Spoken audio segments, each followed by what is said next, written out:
Boom, we are live. UFC 317 is in the books. Ilia Topuria just knocked out Charles Oliveira. Alexandre Pantoja just choked out Kai Kara France. Absolutely amazing main card that delivered here for International Fight Week. And what a hell of an absolute fight card it was, top to bottom. Honestly, it was a very good fight card, capped off by Ilia Topuria putting out the statement that he put out a couple of days ago. Just prediction and following up on that prediction with what he did tonight. If you didn't get to see the fight, which if you're here, I'm sure you did, Ilia Topuria with an absolutely nasty knockout of Charles Oliveira puts him down cold with a right hand. Left hook was essentially rudimentary, didn't really even need it, but the right hand is what put him out. And Ilia Topuria is now the 155-pound champ, holding both those belts, looking really good. Kind of just shades of shot of Conor McGregor is what I'm seeing with Ilia Topuria, and potentially even with a higher ceiling with the grappling background. And we got the main man, Sean Sterling, very impressive by Ilia, absolutely. And it might be until we get Blake here, if he joins us, might just be me and you here. But absolutely very impressive by Ilia Topuria. A lot of questions that was coming in was how is that power just going to translate to another weight class?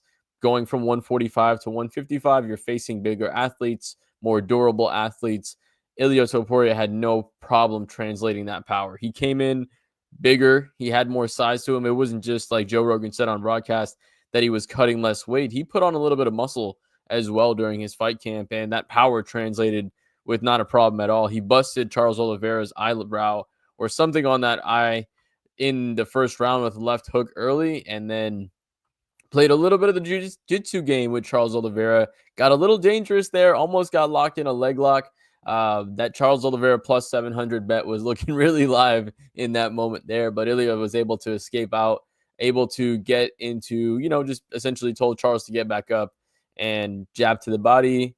1-2, followed it up. Essentially, that was good night for Charles Oliveira. And impressive by Ilia Topuria. I mean, I essentially lost at words with what I saw there. With that, I was insane with just what he did to Charles Oliveira, which Charles goes down, and we know that usually Charles Oliveira is someone who, once he gets knocked down, he gets that second wind.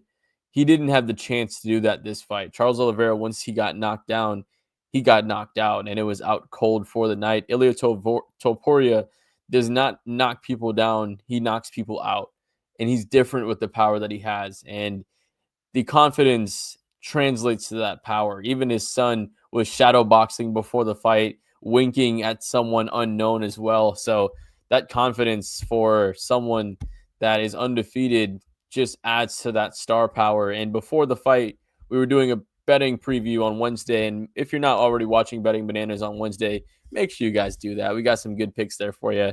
Almost all of us took Ilia by knockout there. That was pretty much free money tonight. Pantoja looked like free money. Should have probably bet that one. But Kai Kara France is always dangerous.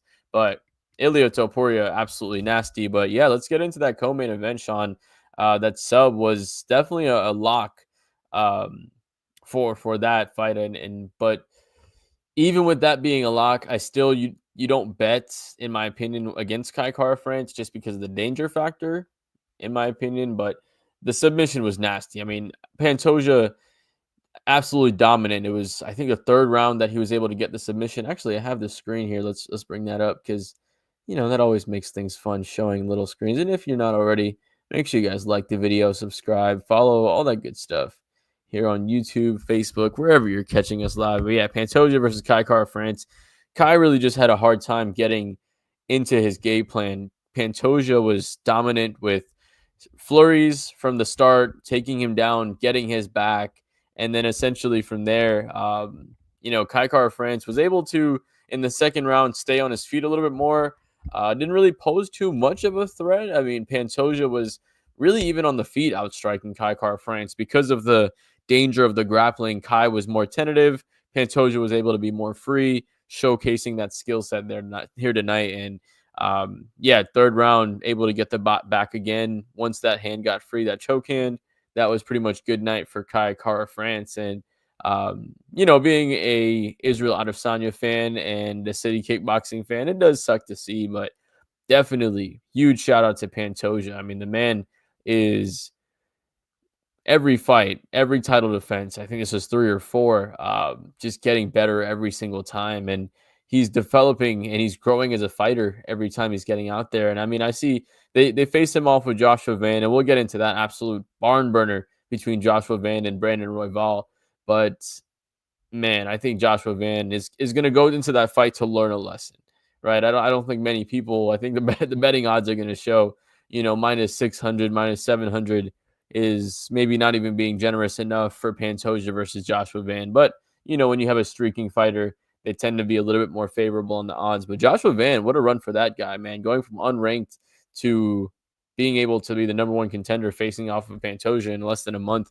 Shout out to that guy. But man, Pantoja is on another level right now. He's just doing something that we might not see in flyweight in a very long time again with what he's doing right now. It's a very dominant run and, might be, if he continues with a couple more fights with this, might be one of the greatest featherweight fighters of all time, if not the greatest featherweight fighter of all time. But, speaking of these featherweights, I'm saying featherweights, I mean flyweight.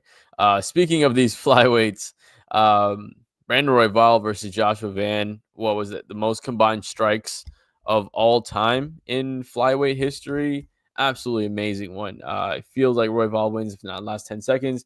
I agree with you, man. And just to break down that fight a little bit, Joshua Van in the first round showed the difference in the power in the fight. Brandon Royval was peppering him up with some shots, missing a lot. Joshua Van did a really good job not overreacting to the amount of volume that Brandon Royval was throwing and did a really good job countering with power and precision in that first round. So very easy 1-0 Joshua Van in that first round.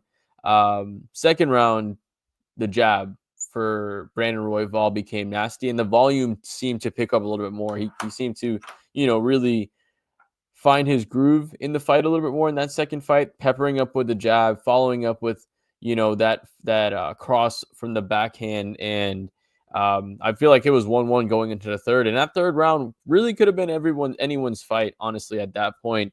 And it was really, you saw the best of Joshua Van with what you saw in the first round with the precision and the power. And then you saw the volume and it actually landing in the second round with that jab and following it up and the body kicks and it being in tight and the elbows, everything Brandon Royval was throwing. Last 10, 15 seconds go down to this fight. And I'm feeling shades of Max Holloway and Justin Gaethje. Obviously not the same level of fighters or maybe the level of fight, caliber of fighters, however you want to put it. But both those guys are just going at it. And you feel one of them might go down. At some point, you felt like someone was going to go down in that fight. No one did, right?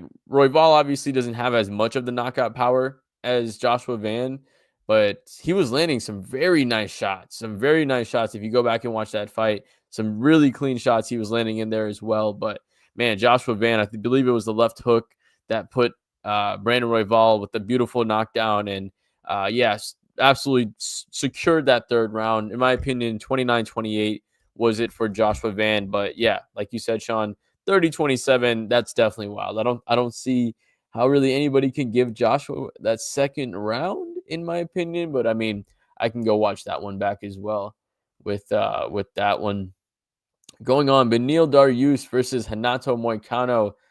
They called me crazy when I told them Beneil Dariush had a path to victory. If you go back and watch Betting Bananas, they called me crazy for picking Beneil Dariush. Now, was it the most exciting win for Beneil Dariush? Absolutely not, right? Renato Moicano, Money Moicano, much more entertaining fighter. If he's able to match up with someone where he's able to implement his style, much more exciting when you're able to see that. But I could see that, the power, going back to that Van fight, I could see the power potentially being a little more impactful, right? You go to damage being the number one most important thing in a fight. But yeah, I still think Brandon Royval was just peppering him up with so many shots. But back to the Dariush fight. Yeah, I felt like Dariush's wrestling is so underrated, right? He's had a lot of really tough matchups where, he's obviously hasn't won a fight since 2023. So he's also struggled against some of the elite in the division as well. But against someone like Moicano, I felt like the grappling would have been the edge, right? He's a really good wrestler. And even if anything, he's good at chaining his wrestling together and getting you down to the ground somehow. And for most of the fight, that's what he did. Outside of that knockdown in the first round towards the end, where he almost, in my opinion, Money Moicano almost put Beneil Dariush out there with that knockdown. It looked like the cage almost luckily woke him back up with that one. Hey, there we go. Shout out to my man Ian Parker with the Beneil Dariush pick there too.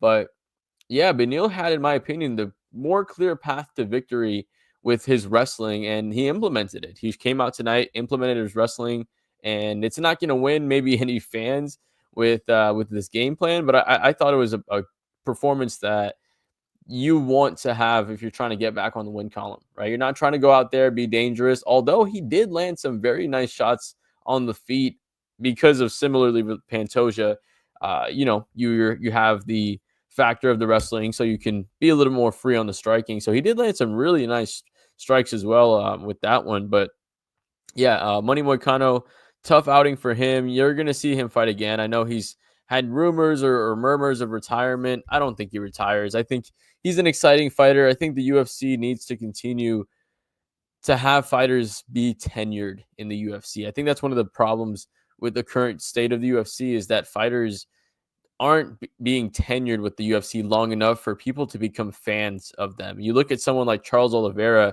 who had to wait since 2010 till 2022, 23 to become the superstar that he is. So the UFC needs to continue to invest in their fighters long term, in my opinion, to build the brand up. Because at the end of the day, the UFC is UFC. It's the machine that it is. It's the number one promotion in a country, right, where we have the NBA, NBA, NFL, MLB. There's essentially one sport or one promotion sports. With those other sports, MMA is a little bit different. You have other ones vying for that top spot or trying to make their name known. One championship, PFL, whatever it may be. But the UFC still has a issue with not having their stars being able to be known as much because of, one, you're not paying your fighters enough, right? If you have someone in America and you got to go and potentially get brain damage for a 10 and 10 contract, I'm sorry, I'm not going to sign up for that. Might be a little bit better to go work at a normal job than getting brain damage for a 10 and 10. But I digress. Renato Moicano going to continue to be fun. Beneil Dariush going to continue to hover in that area. I don't see him getting a title shot anytime soon. I do think there might be a path for him just with his wrestling, maybe facing a another striker before he goes up there. But Justin Gaethje wants a title shot. Max Holloway and Dustin Poirier are fighting next month. So the top of the division is pretty taken up with that. Maybe we see Grant Dawson making a run. Grant Dawson versus Beneil Dariush. I'm not sure if we've seen that one before, but I think that would be a very exciting one. Maybe the two wrestling cancels out. See a nice exciting scrambling match there where, ends up being like a Kamaru Usman versus Colby Covington type fight with that. So interesting matchup there. Maybe we see something like that. Maybe we don't. I don't know shit. Let's get into this next fight. We had Peyton Talbot versus Felipe Lima. And this was very pleasantly surprising with that one. And then Money had first round, but yeah, just can capitalize with that one. Beneil versus Grant. Yeah, that would be a fun one as well. Appreciate the input with you, Sean, my man. And shout out to my man Sean Sterling joining us. I know he was on the live stream as well. Caught a little bit of that.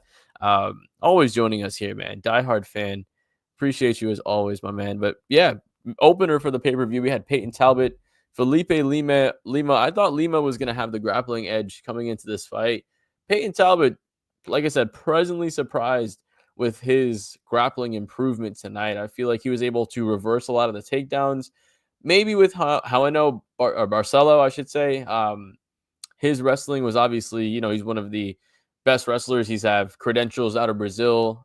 That's a very tough matchup, but it's a very good matchup to have young in your career. Now, Peyton Talbot, he's had that matchup. He obviously went and worked on his grappling very hard. Lots of reversals, lots of takedown defense shown in tonight. You look at the takedowns, 3 for 15 for Felipe Lima tonight in that one. And yeah, Peyton Talbot able to keep it a feet. Beautiful spinning back kick to the head that I thought Felipe was going to go down for, did not. But shout out to Peyton Talbot. I think we're going to get him with some more favorable matchups moving forward. I think this was, potentially a matchup we can see both these guys in the future, um, moving on because they're both solid fighters. Now, Gregory Herman or Jack Hermanson versus Greg Rodriguez. Need I say anything? If you haven't seen it, essentially it was a very similar knockout to the main event. A last 30 pounds less with the main event. But Greg Rodriguez, beautiful. I believe it was a left hook that put Jack Hermanson down. And man, that extra follow up shot. Come on, Greg. I like you as a fighter. And that's not going to make me fight like you any less. I mean, I love violence. That's why I watch the sport. But dude, you knew he was out. But went out, knocked him out cold. Jack Hermanson wasn't even moving, but Greg was a absolutely nasty follow up shot. People saying Herb Dean issues with him. I mean, at the end of the day, you have two big guys fighting. I don't think people realize how hard refereeing is. You have to be out of the way, but you still have to see everything. So you don't want to be directly behind the fighters. You want to be kind of in the side, but you also want to be wary of potentially something coming back your way. Refereeing is a hard job, man. People feel like people don't realize how hard that is, and calling some of that stuff in the moment, right? Seeing someone going limp. I do not envy as much of as a job as a judge. I feel like has a hard job. I feel like a referee has a much harder job because they have to do it in the moment rather than having a couple seconds to process everything with that. But shout out to Greg Rodriguez, dude. Absolutely monster with that one. Absolute another monster we want to see here. Jose Delgado, beautiful knee in the middle, knocked Hyder Emil out. He potentially woke up when he hit the ground, but he was out. That wasn't even close of him. He wanted to protest it a little bit. I think if he goes back and watches it, he'll realize what that there. Yeah, I mean, 9 for 11 on the strikes. Shout out Gage. Obviously with that one, didn't even take much, right? Just the knee in the clinch got it done with that one. Tracy Cortez versus Viviane Arujo. Cashed on that one, right? Betting Bananas. Make sure you guys watch on Wednesdays. Said that was going to go to the decision. That one did. Dave Van Alken called to Terrence McKinney getting the finish there. Cash on that one from Betting Bananas as well. Jacoby Smith, do not cash on that one. I said he was going to knock him out. He got his first submission on Nico Price. Did some good damage, though. It was fun to see Jacoby Smith. I did say he was going to get a finish within 1.5. So if you bet that side of things, I guess you could cash that one. But instead of getting the he didn't even cash that one, man. 4-3 on that one. Jacoby Smith, you did me dirty, my man. You came out hot. He damaged Nico and hurt him with a nice right hand. But after getting to the ground, it seemed like it sapped some of his energy. And it is more impressive, Sean. I agree. Him subbing Nico is absolutely more impressive. You want him to show levels and different layers, I should say, because the levels were there. Obviously, you can see what the odds, minus 2,000, I think is what it closed. No, minus 3,000 is what it's closed as. The biggest betting favorite in UFC history, fun fact. But yeah, I mean, I love to see just fighters grow and continue to show different layers. And just like Chase Hooper grew and show his striking after the grappling, now we're seeing, Jacoby Smith show that grappling alongside some of that, because obviously he comes from that wrestling background, but the jiu-jitsu as well, implementing that a little bit too. And yeah, first fight, did not see that one, to be honest. I heard it was pretty much of a little bit of a snoozer, but for the most part, first fight, absolute fun. Second fight, absolute fun. The third fight, I got to catch a little bit of it. It was my grandma's birthday party today. Shout out my grandma. So I didn't get to catch this one, but not too bad there. Obviously, this was another banger.